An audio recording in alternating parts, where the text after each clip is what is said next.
Good afternoon, everybody. You're very welcome to today's webinar. My name is Dee Ryan, and on behalf of all of us on the Limerick Chamber team, thank you for joining us for today's session, which is entitled Generating a Healthy Sales Pipeline by Leveraging Online During COVID-19. Through the course of the last few weeks, we've jumped 2 feet into developing webinars, and we've reached out into our membership and asked our subject matter experts, such as Pat, to put their hands up and to help us share their knowledge with the rest of our members. So there's a lot of really experienced people on the session with us this afternoon as attendees, and I'd just like to put that call out to you also if you feel that you have something to share with the rest of the membership over the course of the next few weeks while we're continuing to work remotely. Please get in touch with either myself or Caoimhe and let us know, and we'll try and partner with you to do something together, because we're embracing this period of working online. So today, as I said, we're delighted that Pat O'Sullivan, longtime member, is with us to share his knowledge on business-to-business sales. And without further ado, I'm going to hand you over to Pat. Thanks, Pat. Thanks very much, Dee. Good afternoon, everybody. You're very welcome. I see some familiar faces and companies who've registered here today, so delighted to see you.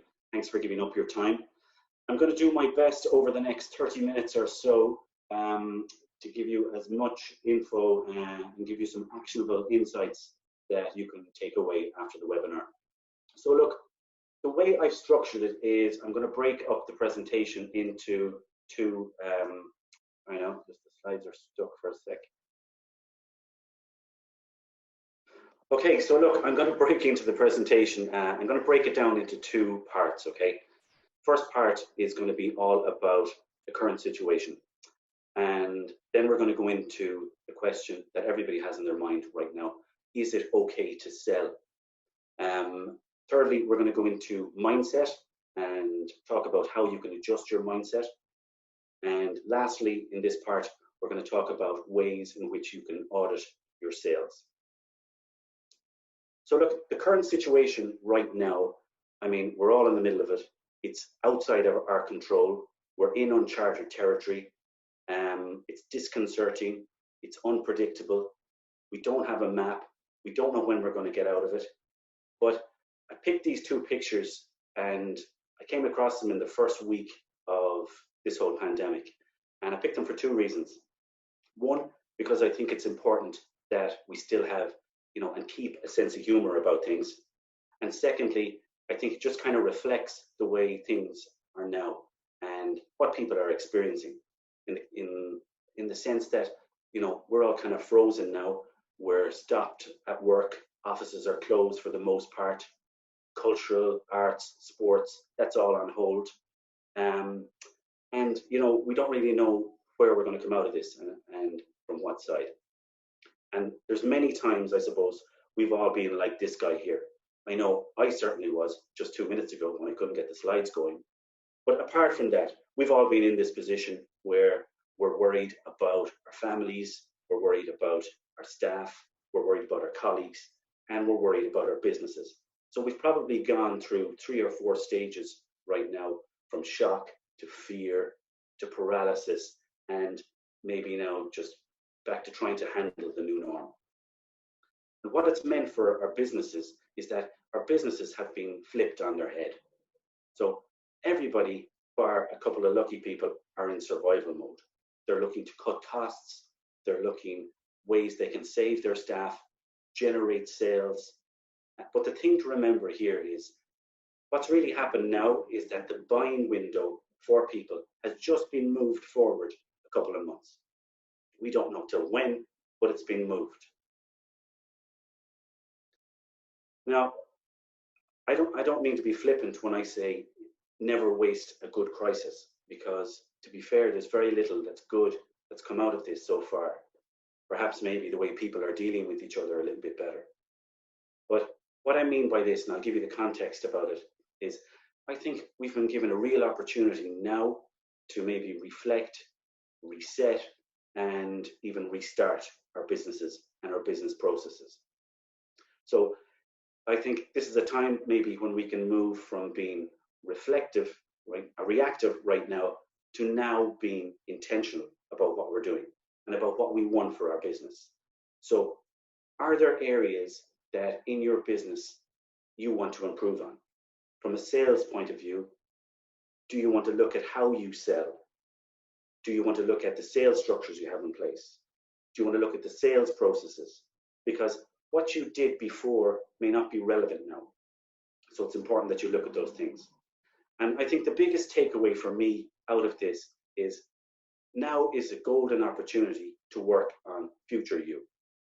So whether that's your business, whether it's yourself, I think what we do now would pay dividends down the road. So is it okay to sell right now? And it's something that I think everybody in sales has struggled with. And the answer for me is yes, but there is a caveat. And that caveat is, one, is there a necessity among businesses out there for your product or service? Okay. Secondly, do you have a good value proposition? So use common sense.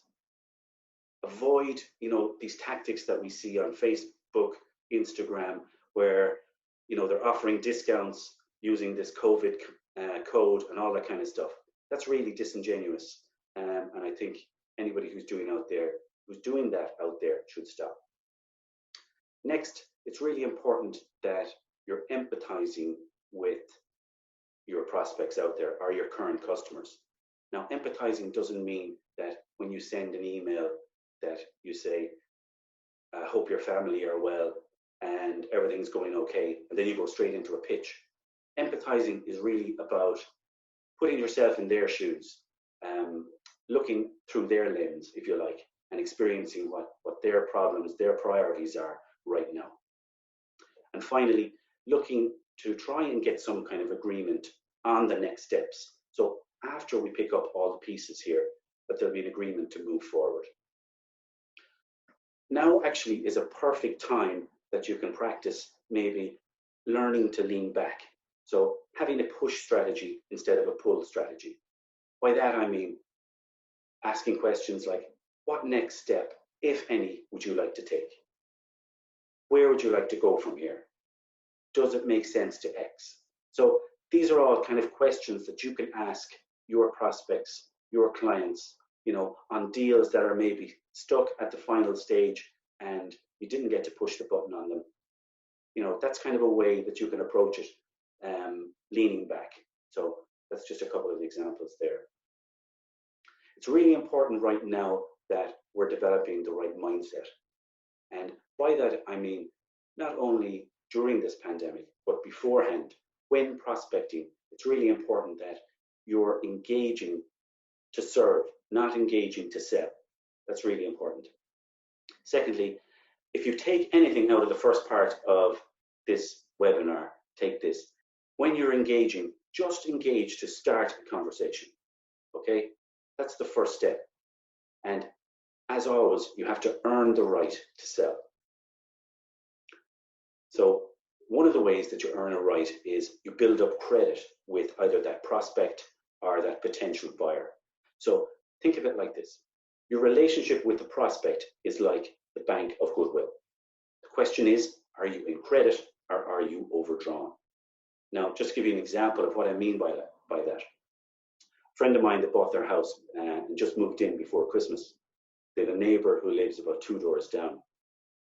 And when they moved in, neighbor came in with a bottle of wine, nice greeting, hello, how are you? But for the following week, they came to the door about 5-6 times. Each time looking for something, for some help, or something to be done with the house, to help move in bins or put them out when they were away, to feed the cat. There was like a multitude of, demands, if you like. So what happened when on the 7th, 8th occasion, this person turned up at the doorstep? The owner of the house was hiding behind the couch because they didn't want to meet them, because they knew that there was going to be another ask. So that's kind of an example of, is this person making deposits or are they making withdrawals? If they're knocking on your door 6-7 times, only asking for something, well then, they're only in it for themselves. And when you're dealing with sales, when you're dealing with prospective buyers, before you get to have those conversations, you need to make deposits. So that means putting value out there for people. So we're going to talk a little bit about sales pipeline. So many of you out there, I'm sure, know what a sales pipeline is, but for some who might see it as a gray area and confuse it maybe with a sales funnel, your sales pipeline is basically the steps that your prospect moves through, okay, from a lead right through to a customer. So they progressively move from lead to customer. That's basically what a sales pipeline is. So it consists of the total amount of live opportunities that you have the potential to close right now. So one of the things that you can do on that is start reviewing your opportunities. So have you enough opportunities in each of the stages, or is it top heavy? Okay. Finally, have a contact strategy and make sure that you're nurturing people. So that means staying in touch and having a nurturing strategy. Another good thing to do is to have a sales audit. So pre-COVID-19, you were working in a certain way. Now you have to work a completely different way. So one of the things to look at is, who is your ideal client profile? And are they still the same? Are they still relevant? What sectors have been impacted, either positively or negatively? Can you identify any active buyers and markets? And also just see, is there a need for you right now to adjust who your ideal client profile is? When we talk about messaging, is your messaging now appropriate? Is it resonating with who you're speaking with? Because for buyers, priorities have shifted. So it's really important that the message that you put out there now, today, in this time, that it resonates with the right people. And then another thing to do is to review the sales triggers that you have. So your sales triggers are the kind of things that,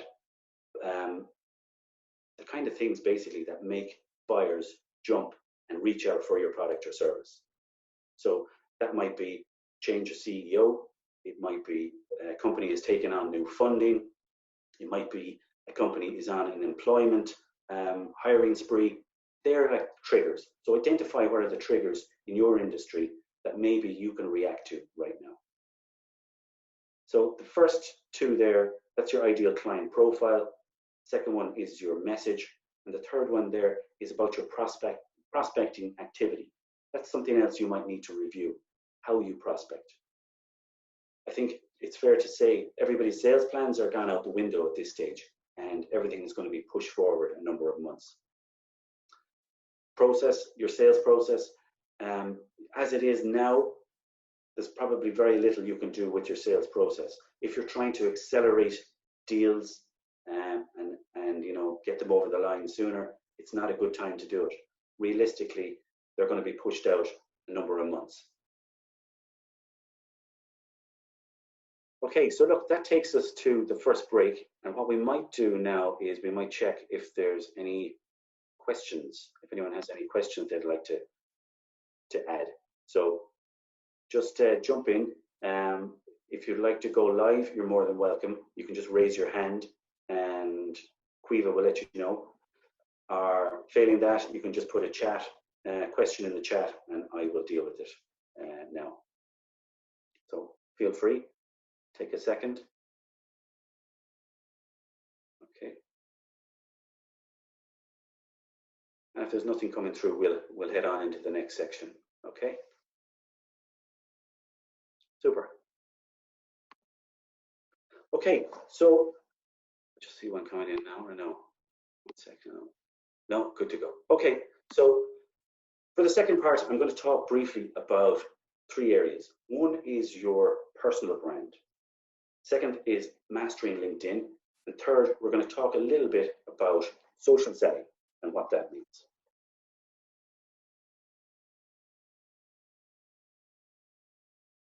No? We stuck again? 1 sec.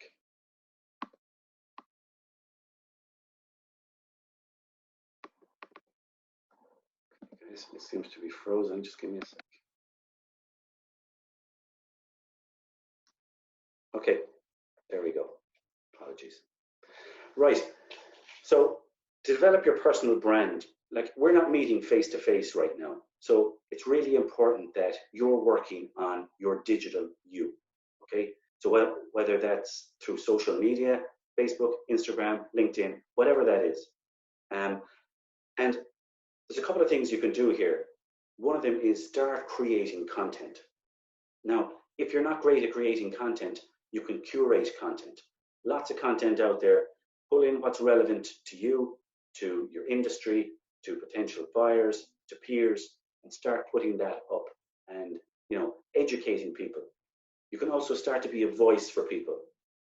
And by doing that, and by doing that consistently, what that means is you will slowly, over time, become a subject matter expert. And that's really, really, really helpful. So this is my profile here. One of the key things when you're on LinkedIn, because everybody now is at home and it's digital, this is where people are going to be looking for you more and more. So I have there 62% of buyers, they research you on LinkedIn before they reach out. So it's really important that you're using professional photos, you use a good banner, and also that you have call outs under your name. Letting people know what you do. That's really important.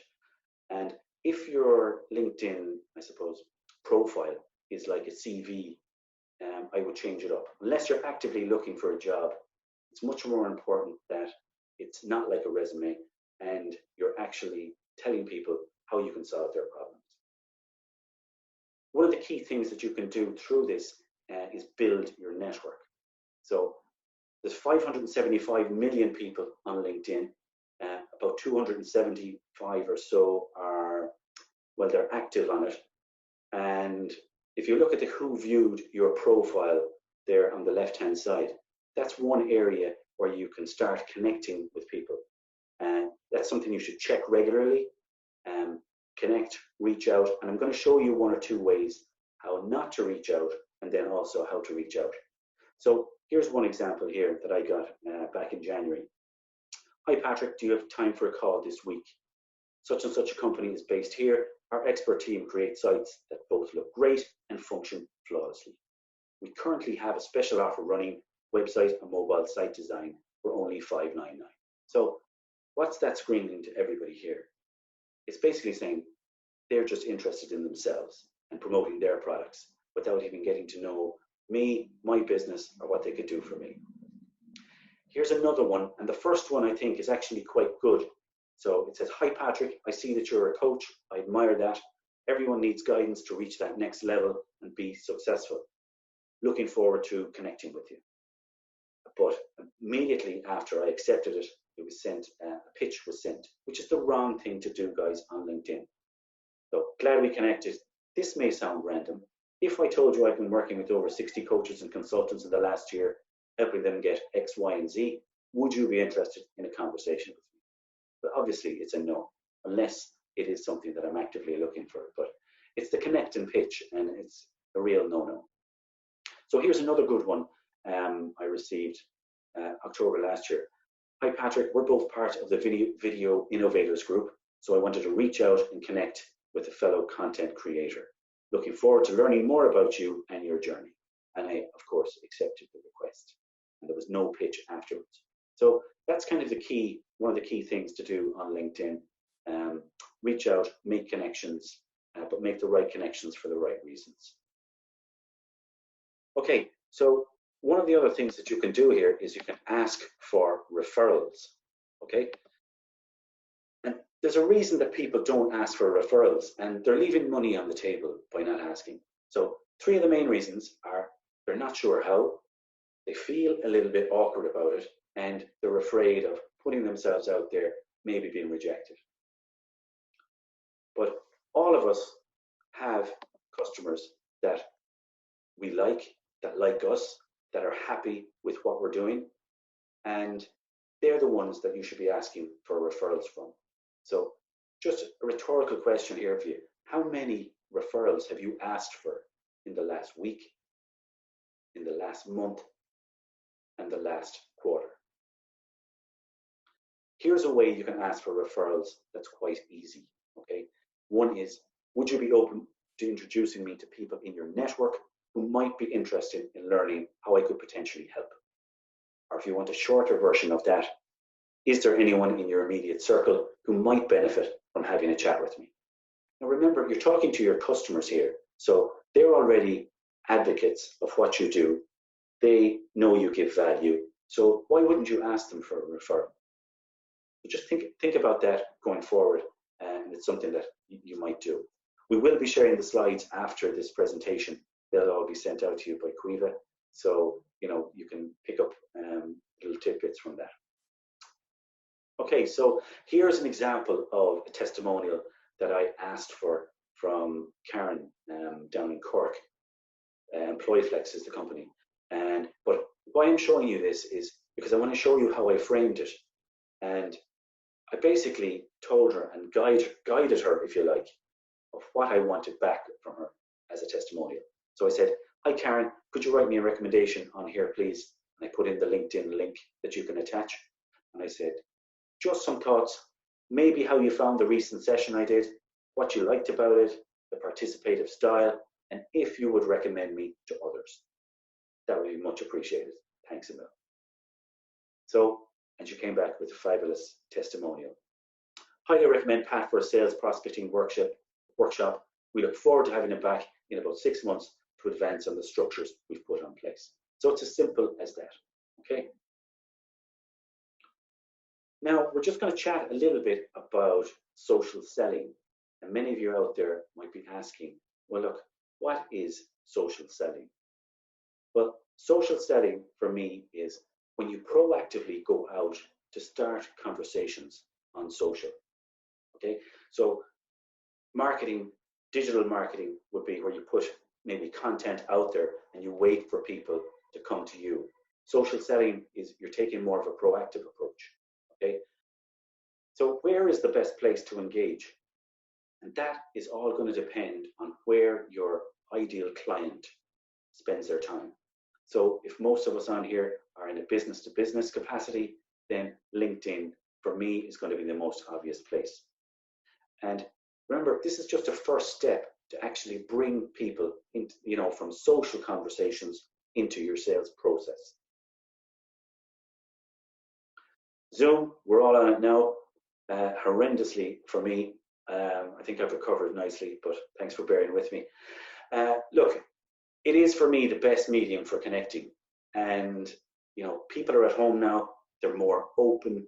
And the way you can set up a Zoom conversation, if you like, is to invite people for a one-to-one, a virtual coffee, if you like. And you should be doing that on a regular basis and growing your network and, building your connections. Another good idea is to create a webinar, in bite-sized subject around a subject matter that you're very competent, very comfortable on.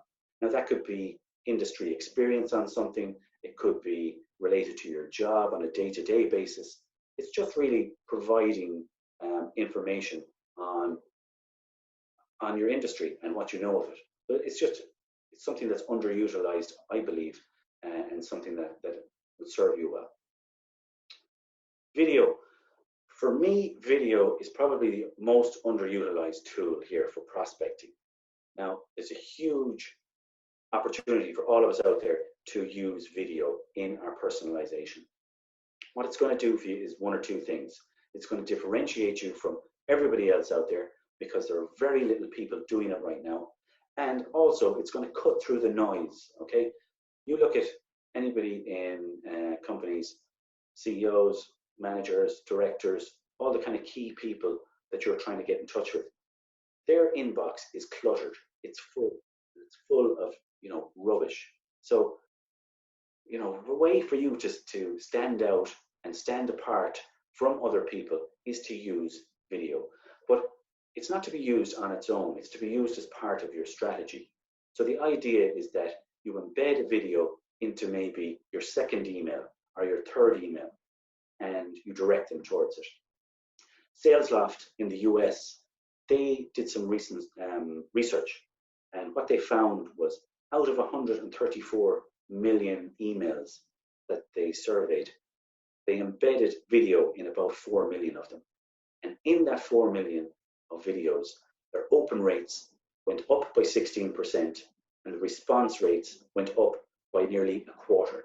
So if you can do it, you know, I know it's putting ourselves out there a little bit, but you can record the video first and you can use editing equipment and, you know, cut it up to make it look slick. But do start to use it if you can, and attach it and make it part of your sales cadence. So look, I was kind of hoping that you get, you know, some nuggets out of this here today, that you have a kind of a bit of an action plan. And one of the things I would suggest is that, you know, you carry out a sales audit, okay? So that's one of the things. Secondly, you should look to try and develop your brand. Only 1% of users on LinkedIn actually post content. So there's a huge opportunity for you today to actually post content out there and make a name for yourself. Thirdly, look at maybe setting yourself some targets, some daily targets, some weekly targets. I would suggest you look at maybe making connections, asking for testimonials, asking for referrals, posting content, and picking Zoom one-to-ones. But I think the most important thing out of this would be to work for future you. Don't just work on, you know, what's happening now or react to what's happening now. Now is a golden opportunity to work towards, you know, future sales and future you. Okay, so look, we'll now take a couple of questions and I'll hopefully give you some answers on that. Just before I go into that, just to actually let you know, I know there are lots of businesses registered here today, and there are grants out there for businesses right now. There are consultancy grants. Limerick Enterprise Office, I think, are offering 2,500. That's unmatched. So I recommend that every business on here today go out and avail of that. So that might be if you're looking for a lean process, if you're looking for HR plan, if you want to review your finances, if you want to review your sales, whatever that may be, I think you should take the chance and apply for those while they're out there and they're going, because we all know lots of business out there need it. Okay, so look, we might just have a quick look and see if there are any questions. Okay, first one there I see is, hi Pat, just curious on any tips you recommend for optimizing both a business LinkedIn page and your own personal individual LinkedIn page. Should you focus more on the business page as a marketing tool or B2B, or do you really need to be optimizing both? Thanks. Okay, thanks for that. That's a great question. Look, I would recommend you start with your personal page, okay, because that's part of developing your brand. And once you get that up to a standard, high standard, and you start getting traction on that, absolutely use your company page and start populating your company page with blogs, with content, with articles, all that kind of stuff. And you can share that then onto your own personal page. So I would use both, but I'd get really good at one first. That would be my advice. Secondly, which social media outlet do you consider the most effective? Really, that boils down to who your target market is. So if it's B2B, you know, it might be LinkedIn. If it's more, if it's on the consumer side, or, you know, if it's on Instagram, you know, it really depends. But it's where your customer, your ideal client, where they lie, where you can interact with them most. That could be LinkedIn groups, it could be Facebook groups. That's really a decision for yourself and where your ideal client resides. So if there are any more questions, I'm happy to answer them. Or if that's it, we will finish up. And I'll just say, look, thanks a million for bearing with me. I know there were a couple of technical issues there. You were very patient. Reach out to me on social media. I'm on LinkedIn. Anybody, feel free to pick up the phone. I'll happily do a Zoom with anybody. And look, stay safe out there, and thanks for attending today. Really appreciate it. Take care.